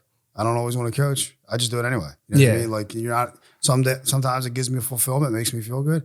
Sometimes I'm just angry and I go through the motions anyway. Yeah. Like, I don't let it paralyze me like that. That fear and that like anger that comes up occasionally. I don't let it paralyze me. I work through it. Well, that's great too, because that's the one thing that I've done differently this time. If I'm feeling bad, if I don't want to do the things, I still do them. I always do them. Like I haven't changed the program since I left rehab. Like it's work, gym, meeting, work, gym, meeting. Like 7 out of 7. That's what I do. Like occasionally I miss a meeting, but like it's very rare that I miss more than one meeting a week. I might have done it twice in this treatment, like because that works. You know what I mean? Like you don't want to do something, you fucking do it anyway. And like for me, it's discipline. I never had this level of discipline before in all these different areas of my life, and like I think that's why I'm able to, one day at a time, like keep going.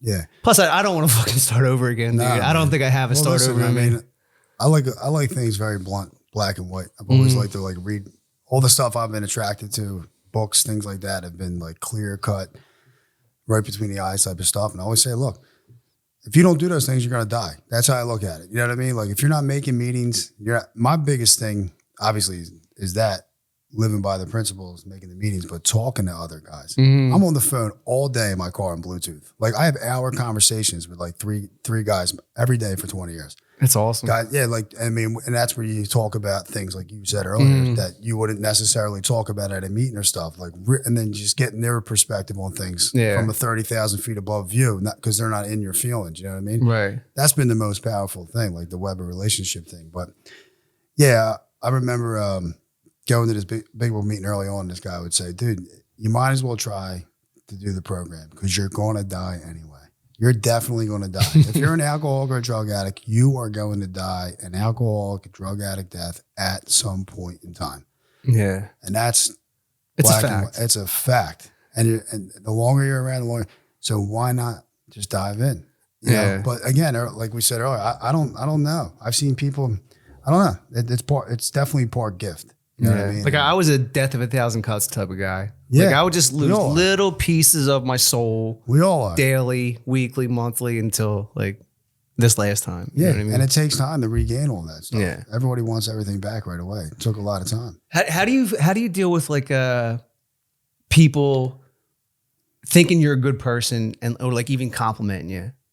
Like today, me 9 and 3 weeks sober. When people are nice to me or think I'm a nice person, or like I'm having this girl on the podcast in a couple of weeks. She's a cancer survivor. She goes to the gym. She's an amazing person. And I'm like, I can't even believe she said yes. Like, doesn't she know I'm like a piece of shit? You know? Like I still struggle with that. Somebody asked me this question last week. Really? Like, because of my past, somebody I know, she was just like, how do you deal with that? And I was just like, I don't know. At some point it went away. You know what I mean? Because you know what? Naturally, you're not a bad person. That's some story that you told yourself. And the things we do when we're out there are horrific. You know Terrible. what I mean? And there's no excuse. We're accountable for that stuff. Mm-hmm. But there are things that I wouldn't do now because I've tapped into who I really am. You know what I mean? And I think that sobriety is all about uncovering who you really are, because I built up this persona in my head and the way I lived my whole life of I'm this, I act like this, I'm this person, but I'm not. You know what I mean?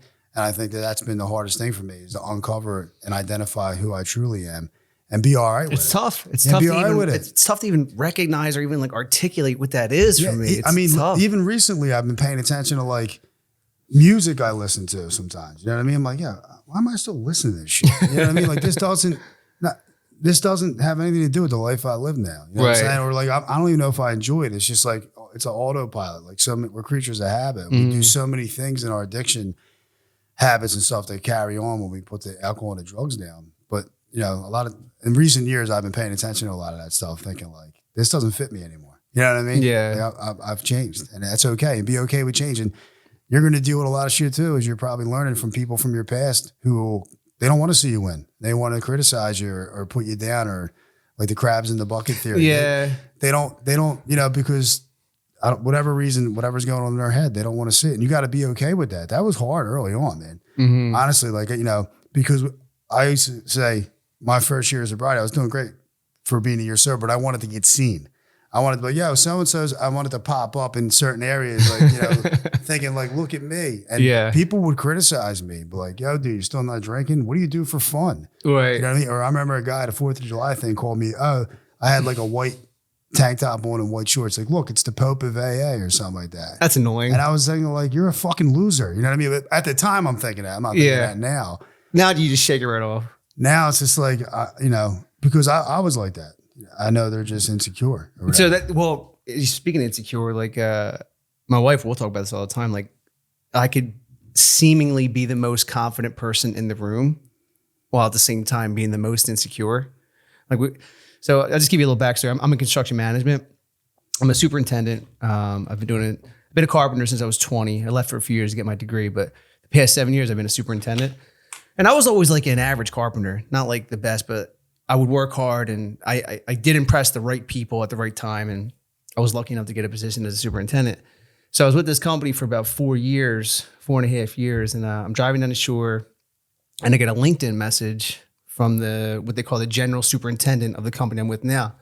He just happened to see my resume, sent me a message. Long story short, the offer was great. I left on good terms, and I'm with this new company. I did a project. We just finished in May. And like I said, I got out of treatment the day after Thanksgiving. But for 8 months of that job, I was a full-blown addict. And I say that because the job ends. The job I'm supposed to go to gets postponed 3 months. So I'm like, fuck, I'm going to get laid off. They can't pay me what they're paying me to sit in the office. And that's what they did. So now I'm going to another job. And we have these pre-construction meetings, you know what I mean? Like these owners come in that are bidding the work, and we go over a D-scope. And you know how it goes. Like we're just going over their contract, what the expectations are, the logistics, blah, blah, blah. And my boss that I called to tell him I had to go to rehab, 10, 11 months ago, he's talking about me to the owner of the concrete business. Like this guy is more than capable to manage this job. This guy will set you up for success. And he's talking about me. And I'm thinking like, doesn't he know I'm a fucking idiot? And that's how my head goes. And like you said, it goes away at some point. And I'm waiting for that some point because like, you know, I will work hard. I will do the job. I will manage it well. And everything in my history says that. But man, it's the self-doubt and insecurity is like fucking crippling sometimes. Yeah, it takes time. I mean, look, and the harder you work at it, the better off you'll be, but it still takes time. I mean, you know how you say like, oh, I don't give a fuck what he thinks about me. Yeah, what you do. I but do. Deep down, most people do. Yeah. And I've always have too.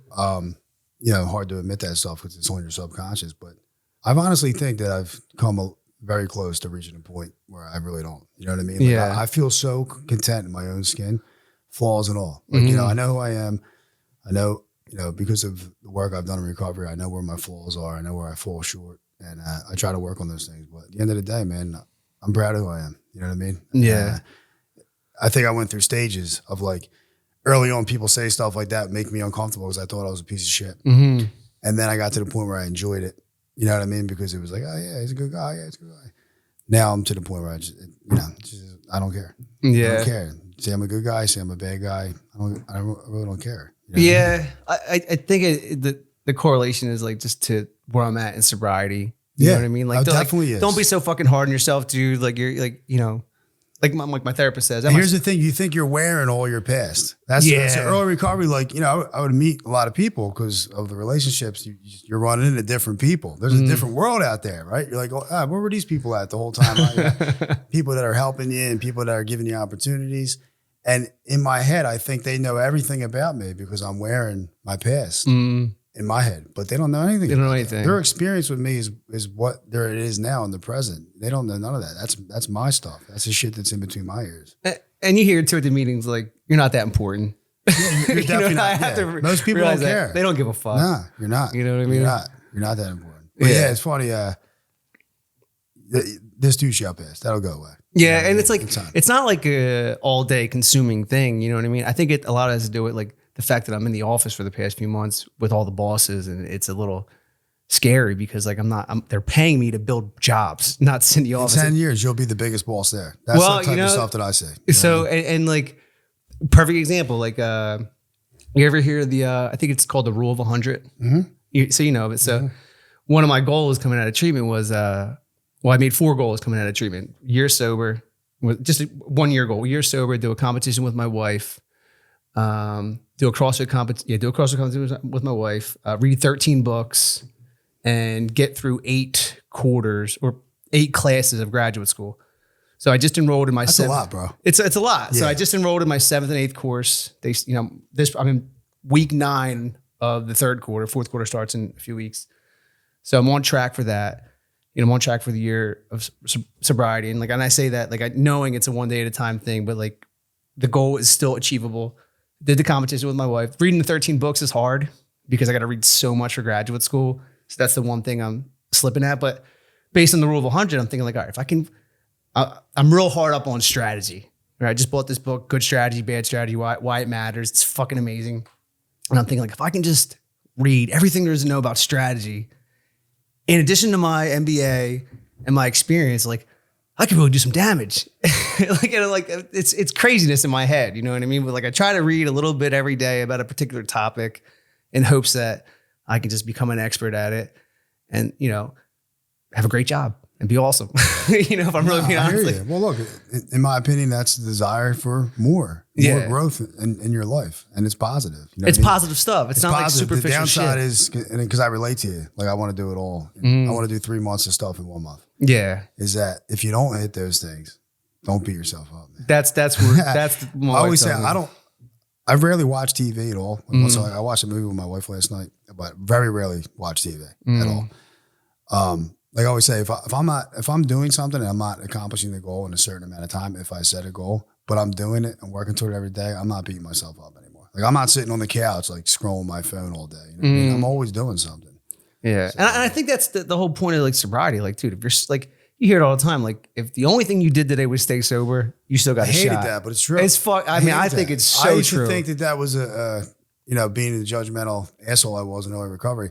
I used to think people that said that were just lazy procrastinators. Like, yeah, you guys are sitting in meetings all day playing pinochle. Like, go out and get a fucking life. You know what I mean? But they're right. They're right. And in a lot of ways, that sometimes that's envious to me, that people can even, chill like that and have that mindset. I'm so high strung. Yeah. It's like, my buddy Bobby, I keep talking about, he always says, Matty, you got the double-edged sword, brother. The gift and the curse. The gift to go at things on the battlefield. He says, you're going to die on the field. You know what I mean? But the curse is sometimes you can't slow it down when it's time to slow it down. Yeah. We just came back from a week in Myrtle Beach. Oh, nice. And I was like, we met some family down there. My brother, his kids, his family got one of those big houses. And I was a little apprehensive at first because I don't really do well. Like, I was like, oh, man, all those people in one house for a full week. Like, I'm good for like 2-3 days at the shore house and I'm done. Right. I'm ready to get back because I like structure. I like my structure. That's the biggest thing love in my life. Structure. Absolutely. Love to get up, love to work out, love to, have a full just work day, you said get home, the mundane coach. things. Like, I got to, that's what I need. Love a full schedule of purposeful activities.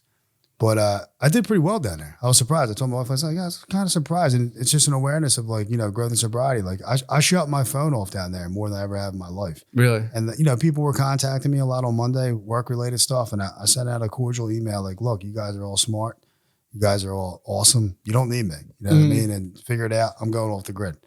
And I did. Well, you need that. I think you need that every once in a while. You definitely need that. And nothing happened. I was, it's like that unconscious level of importance that I think I have. Like, if I'm not, in every situation, then everything's going to fall apart. Nothing fell apart. Probably went, I'll find out tomorrow, but it probably went better than I would have been there. You know what I mean? Yeah. And, it's hard to get to that point. And I wish I would like more of that. I would like more of that ability to kind of just chill, be peaceful. It's tough. It's really tough because I just want to put my hands around everything. Yeah. So one of my biggest issues was, other than this past run at sobriety, I've never went on vacation and came back sober either. Like, I would be sober the day before vacation, either relapse on vacation or relapse the second I got back. So we've done 2 since treatment. And the first one was a struggle. Not that I was going to drink, but I was thinking about it. Like, I've never been able to do this.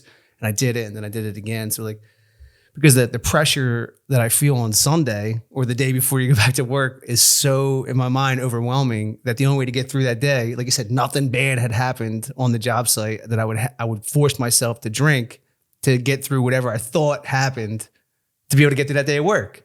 Make sense at all? Mm-hmm. Yeah, so those are the little things that I've been able to get through this time, which is like, it sounds small, but it's some of the biggest things that it's not small. It's fucking huge for me. It's not small, man. It's not small, man. Like I said earlier, too, your time's not small. Nobody's time is. People come in like, I got 10 days.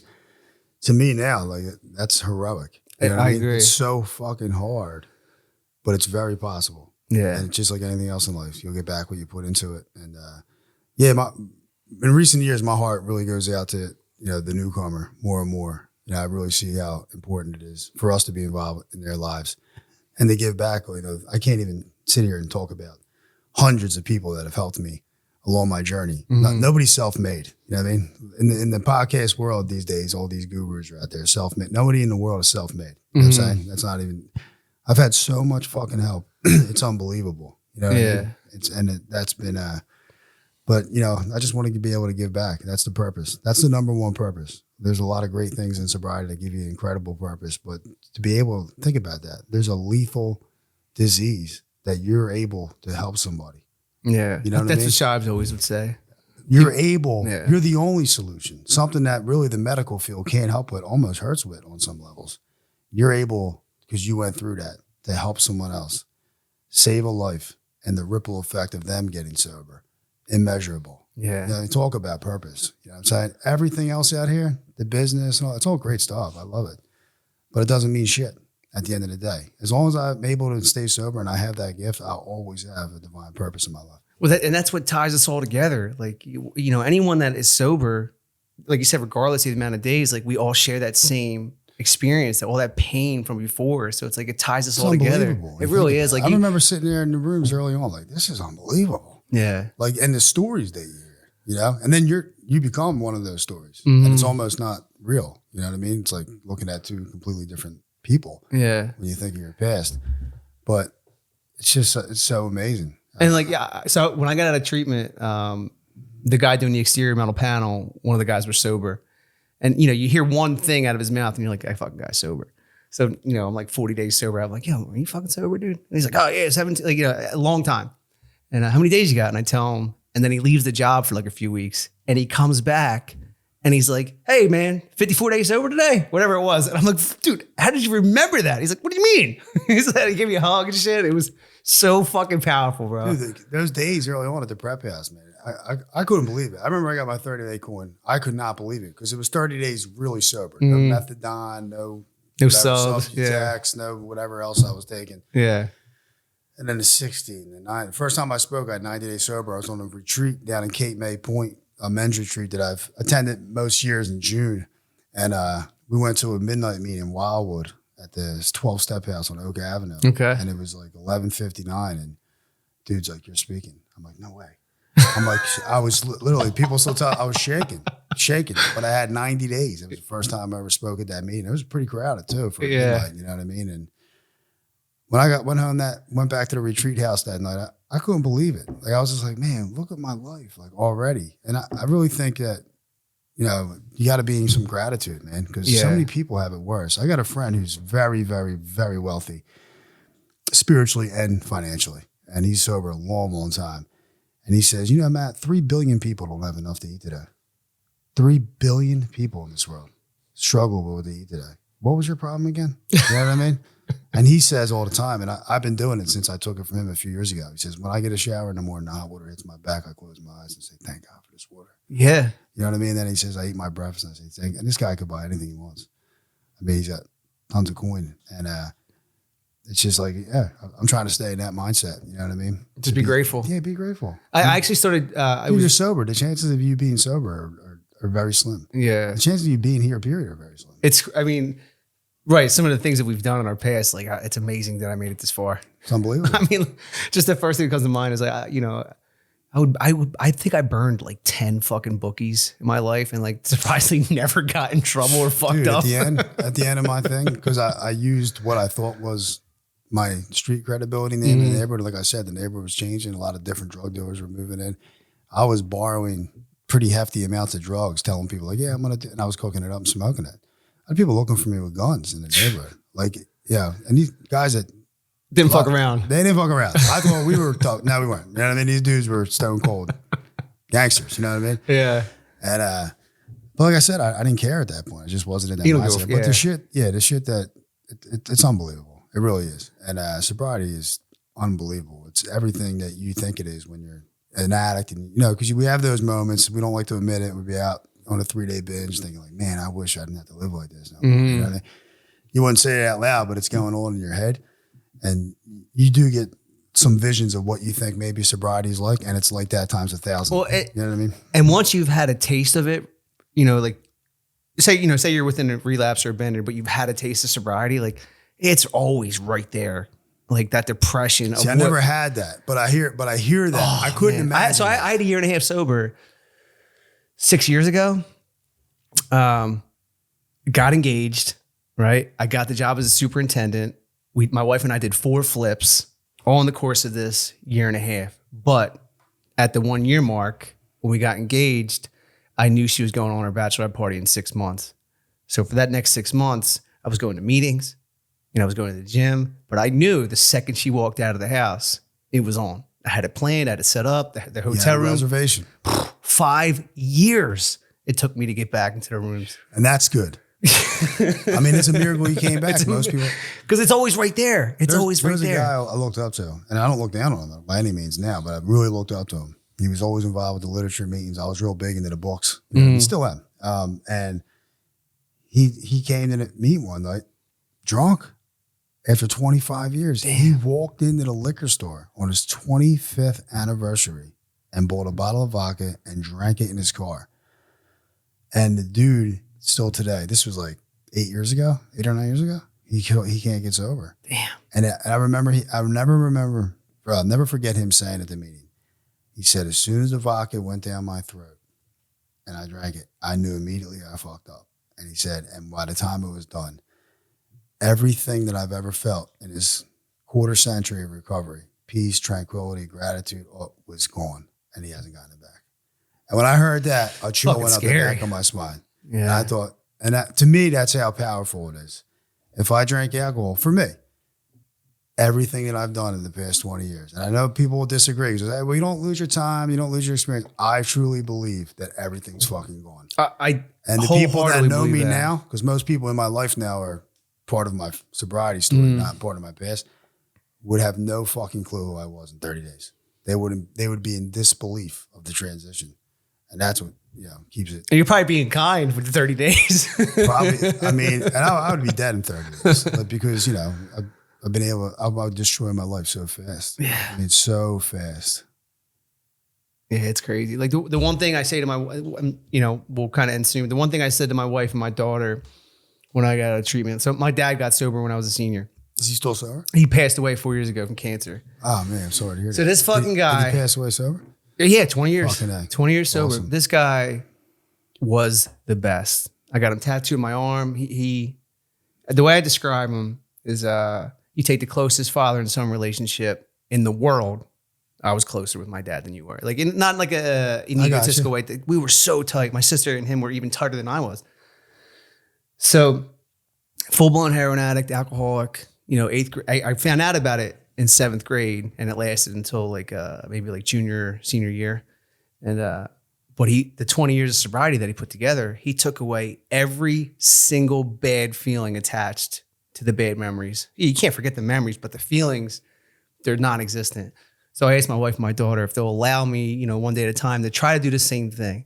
Can't get rid of the memories. They're never going to go away, but the bad feelings attached to them, just give me that chance. I don't even think you need to ask, bro.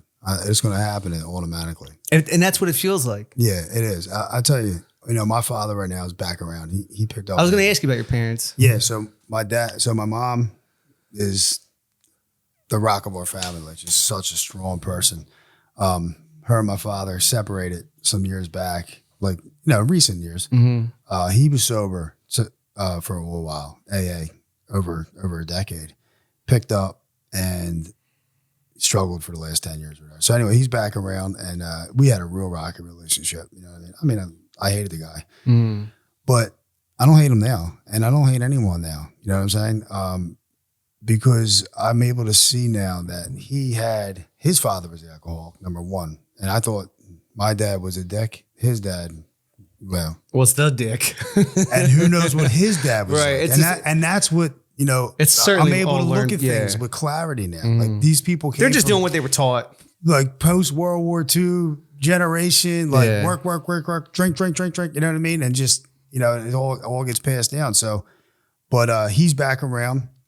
I don't want to put his business out there. He's living at Joe's house. Okay. Yeah. No and shit.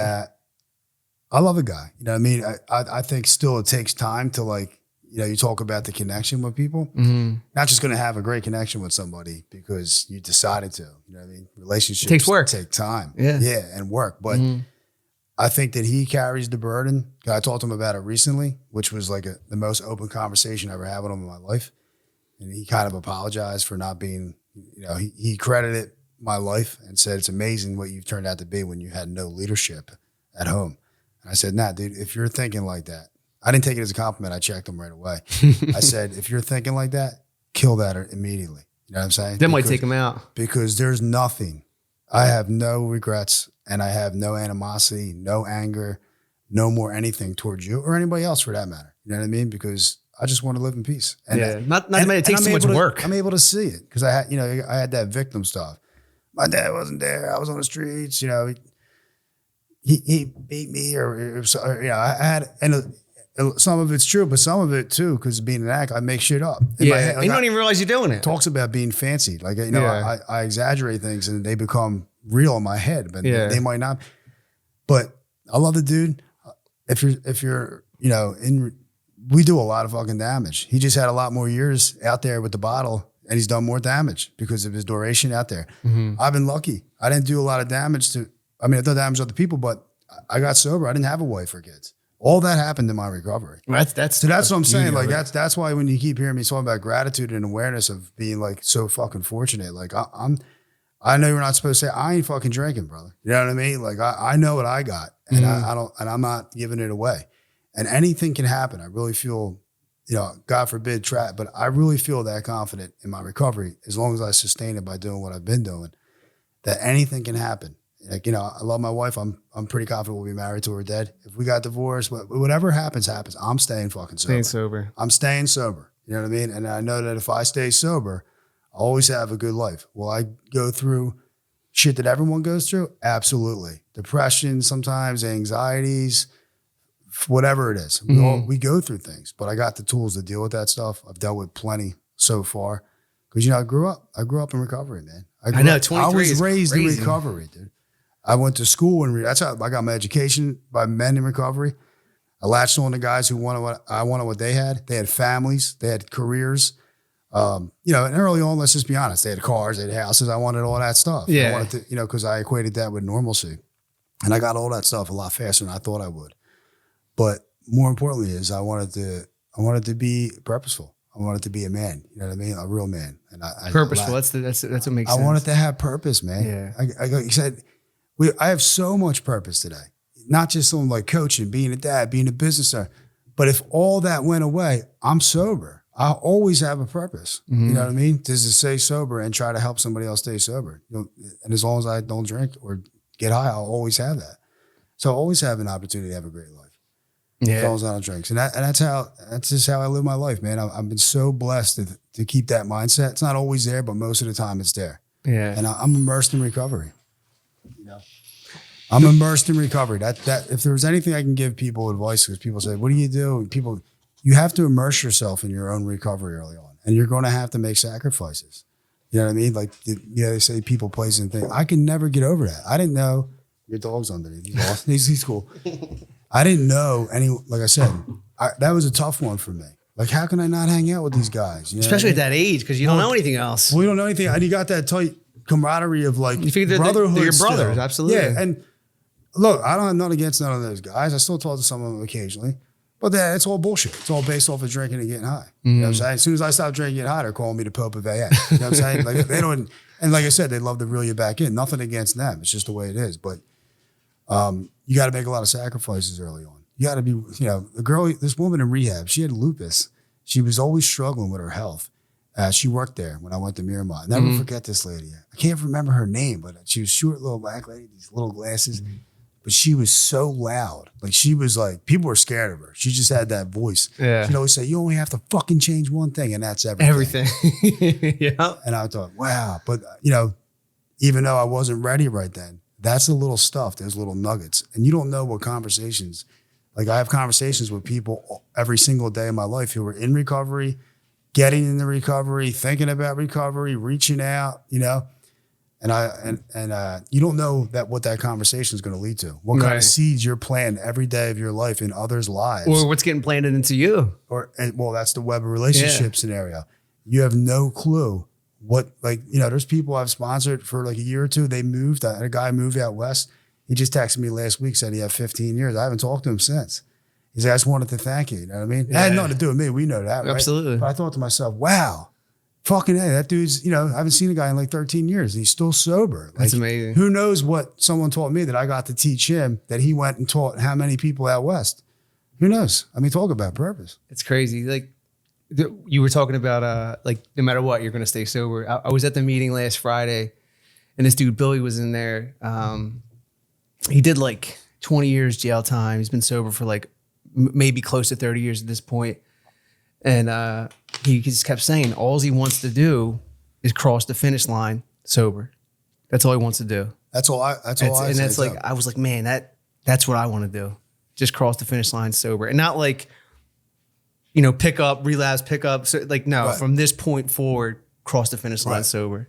Yep. You know what I mean, look, you're smiling saying it. Yeah, this is great. That's gratitude. I mean, you doing me. This was cool because like we never met each other. You know, just from one connection from Lori, who probably like noticed that I was being a nice person that day, and then somebody told her about the podcast. She mentioned you, and it was like, that's how the shit happens.